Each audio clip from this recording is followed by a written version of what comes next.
Hi everyone, it's Mike Wall here, and I'm really excited to share with you just a kind of a walkthrough on Google has released or shared open sourced their vulnerability scanner, and their hope is that this network scanner will not only detect those high severity vulnerabilities, but also the hope is to have the least amount of false positives as possible. So if you go and look at, I'm going to show you here quick on my screen, the project is available on GitHub, so you can go out there, and I'll share these links that I go through inside the notes here, so you don't have to remember them right at this moment. So don't worry about that. But I would recommend that you look at the README first. And so if I pull up the README, there's really three different areas that you've got to cover first under this quick start to get things up and running. I chose to start with Ubuntu and bring up Docker, and then execute the command, and then kind of go from there, just to make sure that I was able to get up as quick as possible and get running. You can install this, I think, in a different way, but we sort of run into prerequisites and dependencies and conflicts and other things sometimes, and so it's just easier to start out in a clean environment. Okay, so the first thing I want to show you is I've got a clean Ubuntu Linux instance that's up and running here. And the first thing that we want to do is we want to cover some of the prereqs that are listed. And so one of those is for us to install nmap. So we'll go ahead, and I'm gonna just copy and paste these. Since I'm recording, I'm not gonna try to type these and fail probably miserably in front of you. So I'm going to copy and paste a lot of these just to make sure that the context is right. Okay, so we'll let this finish. The next prereq that it's looking for is ncrack, and so I'm going to go ahead and issue that one next. And these are pretty quick, or they're pretty quick installs, so these shouldn't take us all that long. As I mentioned, this is a clean instance, so there's really not anything that's installed prior on here other than the operating system and the latest security updates. I'm going to go ahead and install Docker. So this isn't on the steps that they've got inside GitHub here as a quick start, but I'm going to share it with you.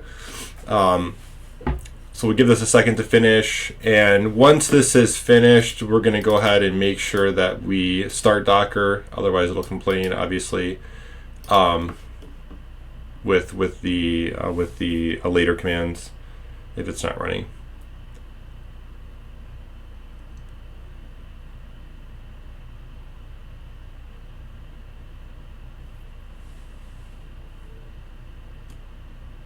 Okay, perfect. So we'll go ahead, and I'm going to issue the start command on Docker. Oh, wrong window. Make sure that indeed this is started for us, and it is. So cool. Next thing we want to do is we want to go ahead and issue, this is the step number 2 that they've got.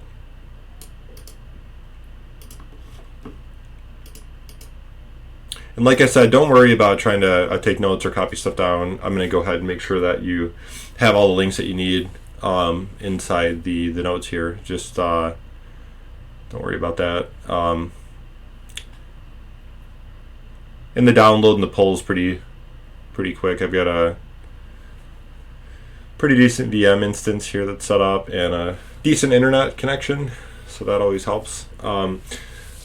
So when this is finished, and this will take just a second, we want to go ahead and also install the OpenJDK. And I'm going to use the OpenJDK 11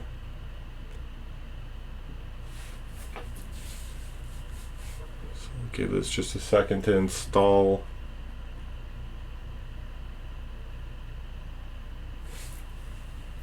Okay, awesome. So that's done. We'll go ahead and install GK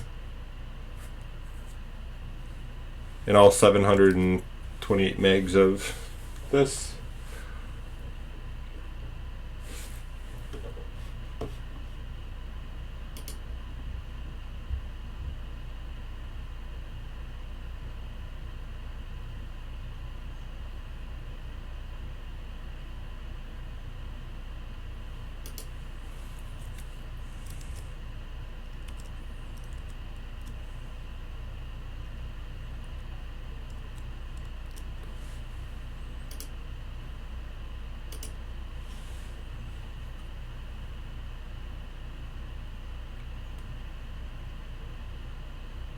And like I said, once this is complete, we'll go ahead and move on to step number 3, which will be to execute the command that's listed there.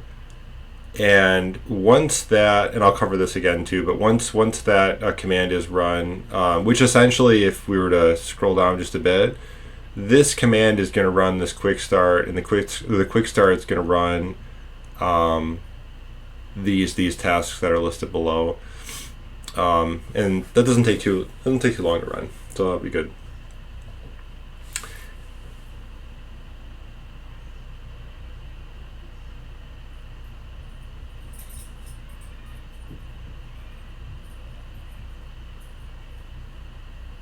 Okay, so we're just about done here, and once the build is, and I'll show this again too, but once the build's complete, it will tell you it's complete, and it's going to give us a series of commands to run that will scan the local host and store the output of the scan in a JSON format in a temp directory. So they will show you that. Okay, so this is going to take a bit to run, and I'm not sure exactly how long, I can't remember, but it's going to take a bit to run. And like I said, once this is done, it will very clearly tell us here that the build's successful and to go ahead and execute the following command to scan 127.0.0.1. And you can see, and I'll show you you'll see this on the command once it's done, but it'll tell you the IP version for target that you're going to hit, or that you want to hit and scan, where you want to store those results in terms of an output location and file name, and what format. And so, like I said and mentioned, those are stored in a JSON format, and then the default is for it to store it in the temp directory as an output JSON file, and you'll see it. It'll make sense. So while I'm waiting for this to install, I just wanted to mention, so I was really excited and was on vacation actually for a couple of days, and had missed the release that this was being released and open source by Google. And when I went out to sort of look for some documentation, it was mentioned that there was all of the content that was available on GitHub, which is awesome and helpful. But there was just a few videos that were released that sort of walked through an install of it, and they were helpful. But for somebody, sometimes you'll be looking for a little bit more information, and when things are somewhat technical, it just gets more confusing. And so it's nice to have somebody that just kind of lays out a walkthrough or an overview of, like, here's all the things that I went through to get this up and running, and don't leave anything out, because that always causes people to be confused and frustrated. And so just a really complete, comprehensive, clear overview is what I was looking for. I didn't see one, so I thought I'd put something together quick, and if it's helpful to somebody, that's even better. And like I said too, I will be providing all the links in the notes here, so that you can go back and reference anything that's needed. So I think, I'm trying to remember, but off the top of my head, I've been through this install a couple times. I think it's about 1 minute and 40 seconds or 30 seconds or something like that.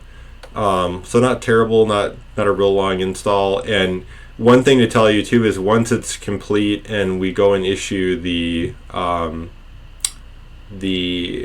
command that it's going to give us to scan the 127, the output logging is fantastic. So you'll know right away whether things are going to work or not work, and it's very clear why.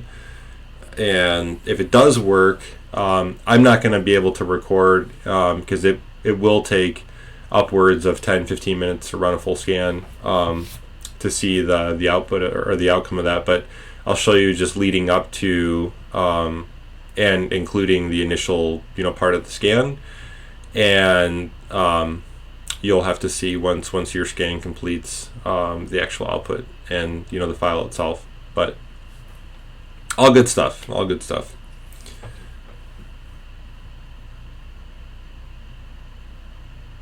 So we should be just about done here. I apologize.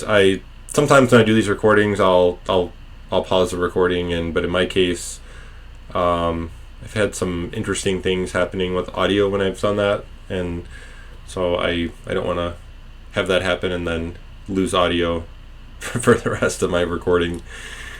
So looks like this is just about done.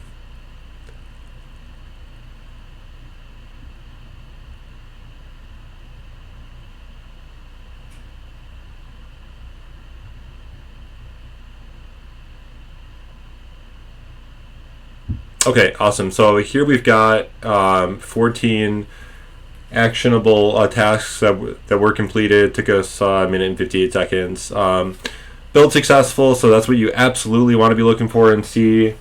And you want to go ahead and execute this command, which is right below here. So I'm going to go ahead and do that. And I want to show you here too. So that's our target here. That's our format for the results, scan results, and this is the output location for the scan results. So we're going to go ahead and run this entire thing here. Go ahead and we'll paste this. And like I said, when this finishes, or when this starts, it'll be very clear to you if there's a problem, what the problem is, and essentially things won't start. So in my case, things look like they're good. I've got I'm executing a command here. Things look pretty good. My target is the 127. My output locations is temp directory, and this is the report file or file name. And so, like I said, I'm not gonna let this completely run because it's gonna take forever. But this gives you an idea, and I hope this was helpful to somebody. And if you have any questions or concerns or comments, go ahead and drop them in or reach out to me. And again, thanks for watching, and I hope this was helpful, and take care.